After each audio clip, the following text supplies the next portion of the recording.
Vous pensez que le jeune Han Solo a intérêt à se tenir prêt pour un tournage en janvier? Ça tombe bien, nous aussi.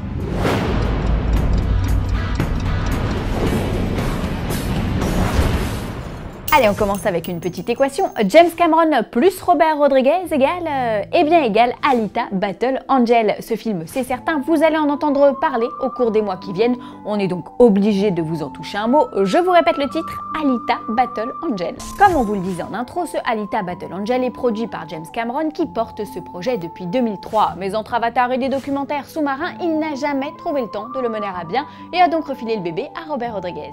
Alors ce film entre les mains de la Fox est adapté de Gun, c'est un manga jeune adulte dans lequel une cyborg amnésique du nom de Gali tente de trouver un sens à sa vie dans un monde ravagé par le crash d'une météorite. Gali qui vit sur Terre, plus précisément à Zalem, une cité volante qui jouxte un bidonville né des déchets rejetés par la ville. Au cinéma, l'héroïne ne s'appellera plus Gali mais Alita et sera a priori campée par Rosa Salazar. Rosa qui connaît Rodriguez puisqu'ils ont travaillé ensemble sur la série Matador et qui a une certaine expérience des univers dystopiques puisqu'elle a joué dans Divergent 2 et le deuxième opus du Labyrinthe.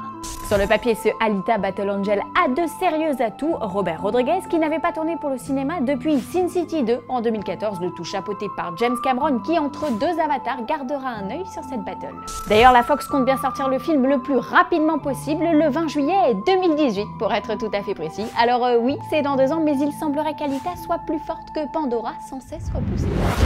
Aussi émouvante que nos retrouvailles avec Albus, Ginny et Harry en place pour la pièce Harry Potter. Voici les news en bref. Kingsman 2 continue de recruter. Jeff Bridges, vu dans Iron Man, Tron, The Giver ou R.I.P.D, rejoint le Golden Circle de Matthew Vaughn. Une franchise de plus pour Jeff qui a annoncé la bonne nouvelle sur Twitter.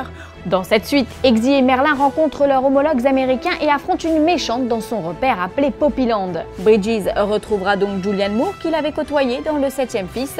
Reste à savoir s'ils rouleront du même côté. Actuellement en tournage, Kingsman 2 sortira pour la mi-juin 2017. Speedy se rebelle avec lucidité. L'actrice Willa Holland, interprète de Fia Queen dans Arrow, s'est encore plainte de la rupture entre les univers ciné et télé adaptés de DC Comics. Un choix qui ne passe pas très bien auprès des équipes des séries CW, surtout celles de Flash et Arrow. Willa avait fait part de ses regrets après qu'Harley Quinn ait quitté le show afin de privilégier le personnage dans Suicide Squad. Aujourd'hui, elle déclare que Grant Gustin ferait un excellent Flash au cinéma et se dit bien triste que Warner refuse de travailler comme Marvel le fait avec ses agents du Shield. Ça, c'est dit. Aujourd'hui, dans le courrier des fans Sony, on répond à Solid Snake Eater qui voudrait des nouvelles du reboot de Stargate. Et bien, pendant la promo d'Independence Day, le réalisateur Roland Emmerich n'a rien voulu dire sur l'avancée du projet. Car pour ceux qui l'ignorent, le scénario de la trilogie Stargate est depuis longtemps en préparation du côté des auteurs d'Independence Day 2 et de Source Code. Pour l'instant, malheureusement, c'est tout ce que l'on sait puisqu'MGM n'a pas encore donné son feu vert au script.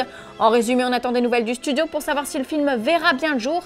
Ce qui nous rassure, c'est qu'Emmerich est impatient de pouvoir s'y coller, en espérant que l'attente ne dure pas trop longtemps pour que le réalisateur ne parte pas sur un autre projet, comme Independence Day 3 par exemple. Vous avez déjà entendu parler de The Space Between Us? On y suit le destin du jeune Gardner. Après avoir perdu sa mère astronaute, le jeune garçon est élevé par des scientifiques sur la planète Mars, mais une fois adolescent, il décide de descendre sur Terre pour la première fois et va devoir s'adapter.